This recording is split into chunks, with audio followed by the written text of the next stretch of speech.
editor of Grit.ie, John McGuirk. John, there was violence at this anti-lockdown protest on Saturday. There was violence at an anti-lockdown protest in August at the Custom House. There was violence at an anti-lockdown protest at Leinster House in September. Doesn't that suggest that the problem is the anti-lockdown protest rather than an extreme fringe? There was violence at the Black Lives Matter protests in Blanchardstown in January. Does that suggest that the problem is the Black Lives Matter protests rather than the... I'm not sure there was a firework fired. There were anyway. rocks thrown at Gardaí in Blanchardstown and Mulhuddard. It was widely reported. But before we get into the discussion, I think it's very, very important to say, like, I condemn, and every reasonable person in this country will condemn utterly, violence against the Gardaí or against anybody else.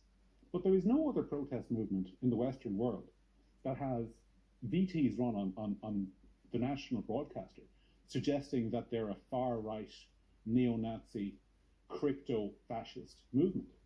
I mean, one thing that was missing from that VT, and I watched all 5 minutes of it, and what was missing, the viewers at home will have noticed, is any single interview with any single person who actually took part in the protest. Now, you didn't interview anybody. I did. I spoke today on the phone to a guy called Billy. I won't give his second name, but he's from the Northeast. He's 47 years old. He voted for Neil's party in the last election because he thought Leo Varadkar was for the person who gets up in the morning. His business has been shuttered for 159 days, and this month he won't make his mortgage payment. He hasn't told his wife that yet. He's at his wit's end. He said, I used to think I was the person who gets up in the morning, but now I don't get up till 11 o'clock. There are, John McGuirk, 500,000 people in Ireland who lost their job and have every reason to be aggrieved. Exactly. And 498,000 of them were not at a protest on Saturday where bottles of urine were thrown at Gardaí. Let's go through the numbers, actually, to be fair, in case people at home aren't familiar with them. 50% of people between 18 and 25 in this country are unemployed. It's actually 53%. 1/4 of the adult population are unemployed. None of the three of us in this studio are unemployed. None of the three of us in the studio have taken a salary cut.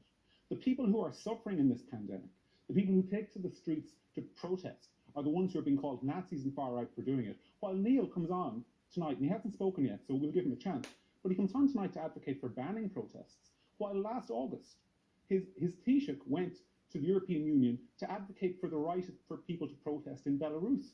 On the 1st of June last year, there was a Black Lives Matter protest in Dublin, attended by a government TD, and your party leader, Neil, the next day, in the middle of a level 5 lockdown at the time, sent a tweet of solidarity, saying, I stand with these protesters. Okay, Neil Richmond, people have a right to protest.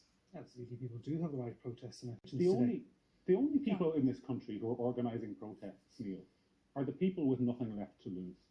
No, hold on a second. Let me make the point. Let me make the point.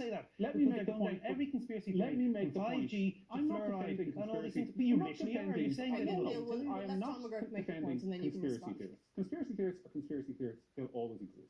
I'm saying the only people who are organising protests in this country are people with nothing left to lose. You want people to speak out reasonably against the pandemic? Dr. Martin Feely spoke out reasonably against the lockdown. Your government and HSE told him his position was untenable. Una McGuirk, a respected barrister, spoke out against the lockdown. Your government sacked her the other day. We have a record in this country of people who want to dissent, people who want to speak out and say, actually, I think the fact that we have had the longest lockdown in Europe, longer than Greece, Poland, Germany, Estonia, Romania, and Bulgaria combined, and with more deaths than most of those countries. The fact, all those facts, people want to protest those things. When reasonable people speak out, your government sacks them. And then when ordinary people come out and protest, your government calls them Nazis. John McGuirk, I don't want to interrupt you, but I mean, if we look at the evidence from the protest, the issue seems to be the company that the anti-lockdown protest is keeping. There was flyers handed out on Saturday promoting conspiracy theories that 5G was causing COVID. It's part of a plan to depopulate the world. Do you believe that? No, they're all nonsense. But you know what's interesting? Last year, there was a protest at Dáil Éireann, which Trócaire attended, against racism. That protest, and it was an anti-fascist protest, that protest was also attended by IRIGI, the people who shot a journalist in Northern Ireland 2 years ago. Primetime did not run a segment asking Trócaire or any of the other NGOs, Amnesty, etc., why are you standing beside people who endorse terrorism in Northern Ireland? You're only ever interested in calling people far right and calling people Nazis, and you don't ever hold people to account. Think there is a problem? When did you drag a government TD in here? Do you not think there is a problem, John McGuirk, with conspiracy theories I do. being disseminated as part of a lockdown. I There is a problem do. with that. You know, ask me about any conspiracy theory, and I will tell you, and I will tell people at that protest, most of whom, by the way, also agree that those conspiracy theories are Where was the nonsense. stewards telling them That they to go are away? nonsense. Where were the stewards trying to calm things Why are down? you trying to hold me responsible for the organisation? hold the organisers responsible, I wasn't and you there, say so I you can't. support the march. I said I support people protesting. I think people should be protesting more at the record of this government. I do not support or endorse conspiracy theories, and don't try and put those words into my mouth. But what I will say is this: it is remarkable that last year, at the height of a level 5 pandemic, your constituency colleague on government TV attended outside the American embassy a Black Lives Matter protest that was completely in breach of the regulations. This television programme didn't even bring that TV in here and ask him why. But ordinary people protest the lockdown, and all of a sudden, Nazi panic. I mean, there's an inconsistency there, and that's part of the reason why people are protesting, because they see through a lot of this nonsense. Neil Richmond, what's your government going to do? Because your government hasn't done it. We have had the longest lockdown in Europe. John, there's no. This is the thing. Half the deaths have been in nursing homes. I'm not going John, to what pretend would like you they have haven't. done? What would you have done last year differently? Well, I wouldn't have signed a vaccine In contract. December, what would you have done differently? I'll tell you what I wouldn't have done.